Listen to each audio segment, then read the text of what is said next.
Are you tired of leaving money on the table with your investments?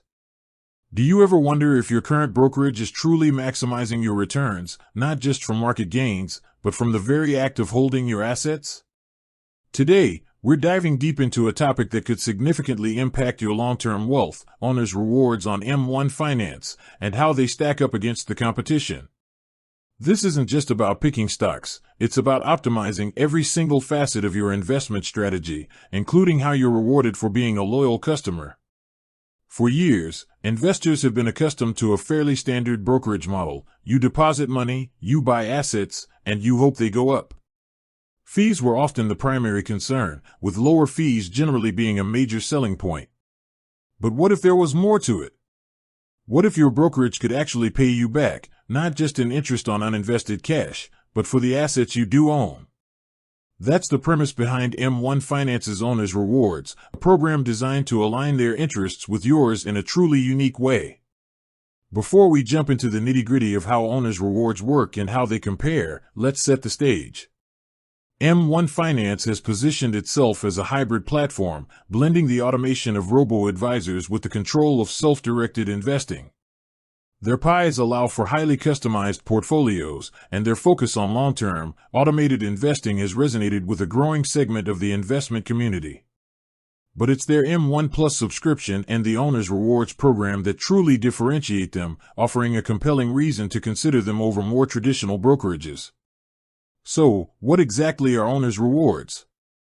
In essence, M1 Finance offers a cashback program on purchases made with their M1 Visa signature card, but with a twist. The cashback is tiered based on the specific stocks or ETFs you hold in your M1 portfolio.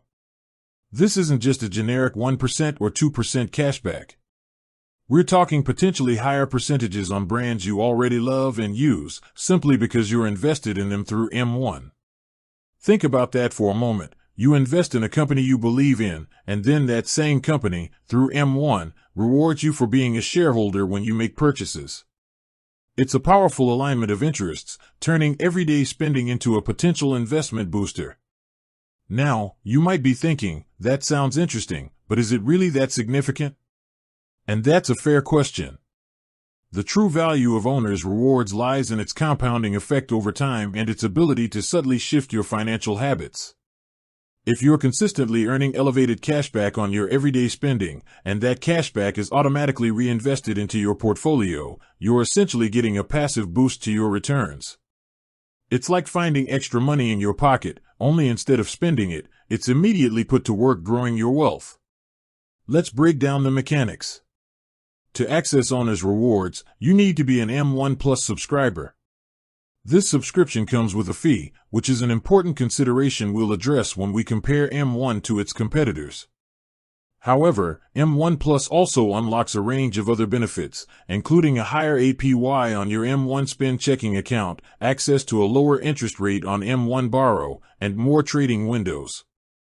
For our purposes today, though, we're laser-focused on Owner's Rewards. The list of companies eligible for Owner's Rewards is dynamic and can change, but it typically includes a wide array of well-known brands across various sectors. We're talking about companies you likely interact with on a regular basis, from retailers and tech giants to consumer staples. The cashback percentages vary, but they often range from 2.5% up to 10% or even higher for certain brands. Imagine earning 5% back on your daily coffee, or 10% back on your next tech purchase, simply because you hold a small amount of that company's stock in your M1 portfolio. It's a concept that truly turns the traditional credit card rewards model on its head. So, how does this compare to the competition?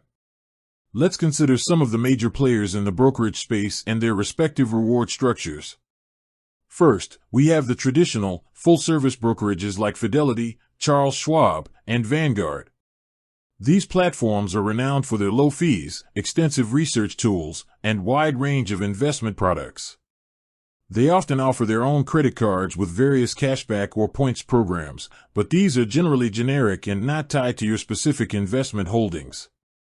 For example, a typical Fidelity Rewards Visa signature card might offer 2% cash back on all purchases, which can be deposited into your brokerage account. While this is certainly beneficial, it lacks the targeted, high-percentage rewards that M1's Owner's Rewards can offer on specific brands. The key difference here is the direct alignment of your spending with your investment portfolio that M1 provides. Next, let's look at the commission-free trading apps that have gained immense popularity in recent years, such as Robinhood, Webull, and others. These platforms primarily focus on enabling easy access to the markets with zero commissions on stock and ETF trades. While some of them offer debit cards with generic cashback or roundup features, they generally don't have a sophisticated, investment-linked rewards program like Owner's Rewards. Robinhood, for instance, offers a gold subscription that provides various benefits like instant deposits and margin investing, but it doesn't extend to a spending-based cashback program tied to your stock holdings. Their focus is almost exclusively on the trading experience itself, not on creating a synergistic relationship between your spending and your portfolio. Then there are the robo-advisors like Betterment and Wealthfront. These platforms excel at automated portfolio management, diversification, and tax loss harvesting.